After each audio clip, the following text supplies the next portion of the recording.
भाई पिछली वीडियोस में हम डेंसिटी कर्व्स के बारे में बात कर रहे थे और डेंसिटी कर्व हमें असल में किसी भी आबादी के फैलाव का खुलासा देता है।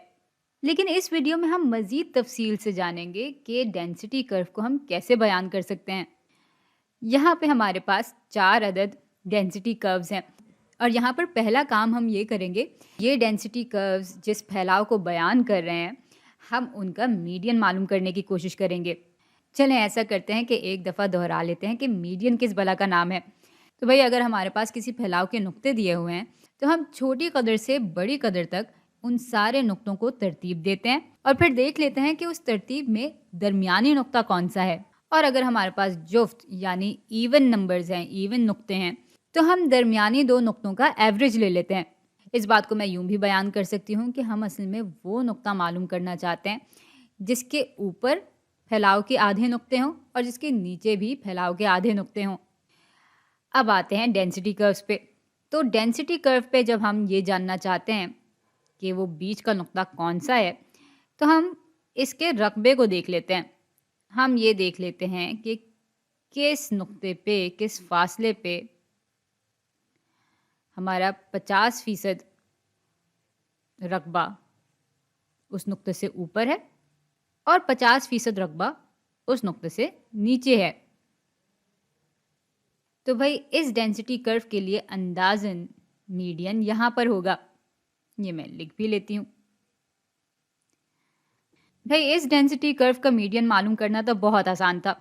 अगर हमारे पास एक हम आहंग फैलाव है यानी सिमेट्रिकल डेंसिटी कर्व है तो हमारा मीडियन हमेशा उस लकीर पर होगा जो कि फैलाव को बिल्कुल एक जैसे दो हिस्सों में तकसीम कर रही होती है। अच्छा अब ज़रा आते हैं इस डेंसिटी कर्व पे। ये थोड़ा अजीब सा कर्व है क्योंकि यहाँ पे दो ढेले बन रहे हैं यानी दो लम्ब्स बन रहे हैं। इसको अंग्रेजी में हम कहते हैं बाय मॉडल।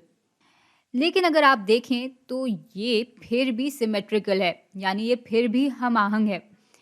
इसको अगर हम यहाँ से तकसीम करें तो बिल्कुल एक जैसे हिस्से हमें लकीर के दोनों तरफ मिलते हैं। तो यहाँ पे मीडियन कुछ इधर होगा। ये भी मैं लिख लेती हूँ। और यहाँ भी आप देख सकते हैं कि इस लकीर के दाएं तरफ जितना रकबा है इस लकीर के बाएं तरफ भी उतना ही रकबा मौजूद है। यानी मीडियन के ऊपर भी 50% नुक्ते हैं और मीडियन के नीचे भी 50% नुक्ते हैं। तो वाकई यहाँ पर ये नुक्ता ही दरमियानी कदर को दिखा रहा है। चलें अब ज़रा अपने तीसरे डेंसिटी कर्व पर आते हैं। आप देख सकते हैं कि ये हम आहंग नहीं है यानी ये सिमेट्रिकल नहीं है। हम पहले की तरह यहाँ पे भी ऐसा कर सकते हैं कि ये बिल्कुल बीच में से इसको काट लें। लेकिन आप देख सकते हैं कि ये इस ग्राफ का, इस फैलाव का दरमियानी नुक्ता नहीं है क्योंकि इसके ऊपर ज़्यादा रकबा है बनिस्बत इसके बाएं तरफ के। तो इसलिए हम यूं इस डेंसिटी कर्व का मीडियन नहीं मालूम कर सकते। चलें देखते हैं कि इसका मीडियन फिर हम कैसे मालूम कर सकते हैं। तो अंदाजे से अगर हम मीडियन थोड़ा दाएं तरफ ले लें यानी यहाँ पे ले लें तो तकरीबन ये दोनों हिस्से यानी इन दोनों हिस्सों का रकबा बराबर होगा। तो यहाँ पे फिर ये हिस्सा बराबर होगा इस हिस्से के।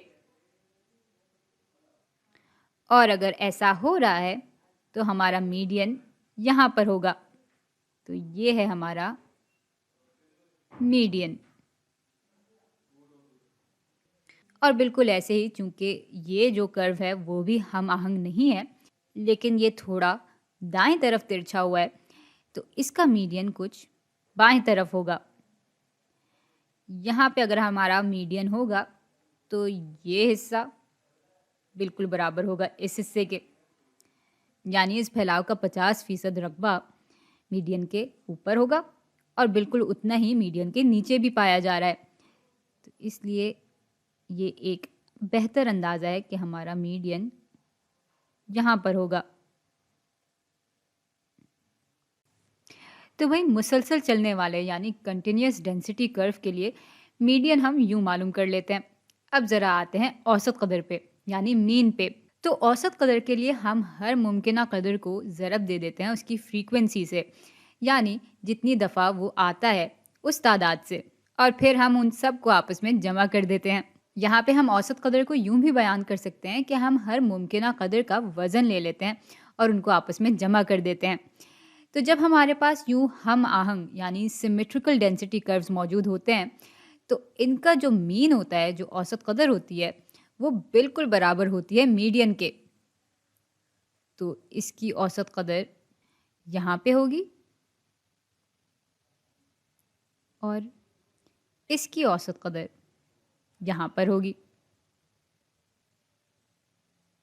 तो चलें, ये बात तो हो गई। अब ज़रा आते हैं हम इन ग्राफ्स पर, इन कर्व्स पर। ये हम आहंग नहीं हैं, यानी ये नॉन सिमेट्रिकल हैं। तो आपके ख़्याल में यहाँ पर औसत कदर कहाँ पर होनी चाहिए? हमें औसत कदर किसी ऐसी जगह पे चाहिए कि उसके दाएं तरफ का वज़न और उसके बाएं तरफ का वज़न बिल्कुल बराबर हो। तो इधर फिर औसत कदर कुछ अगर यहाँ पर होगी, तो दोनों तरफ जो इम्कानात का वज़न है, वो एक दूसरे के बराबर होगा। तो भई इस ग्राफ के लिए यहाँ होगी हमारी औसत कदर। लिख भी लेते हैं इसको।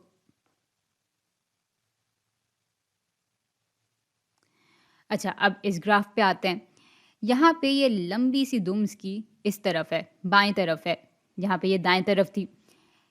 तो फिर इसकी जो औसत कदर है वो कुछ यहाँ पर होगी। जब औसत कदर यहाँ पर होगी, तो औसत कदर के ऊपर और औसत कदर के नीचे जितना भी हिस्सा है, उन दोनों के वज़न बिल्कुल एक बराबर होंगे। तो यहाँ पे भी लिख देते हैं औसत कदर। अच्छा, अब इस तरह के जो फैलाव होते हैं, जो यूँ तिरछे बने हुए होते हैं, इनको हम स्क्यूड ग्राफ कहते हैं। इसको मैं लिख भी लूँ।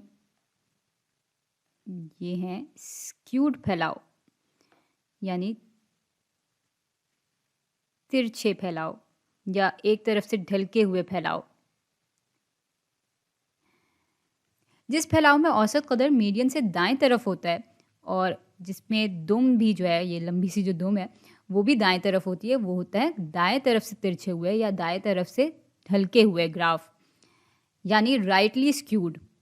और जिन फैलाव में हमारी औसत कदर मीडियन के बाएं तरफ होती है और ये लंबी सी दुम भी बाएं तरफ होती है, उनको हम बाएं तरफ से तिरछे हुए या बाएं तरफ से ढलके हुए फैलाव कहते हैं।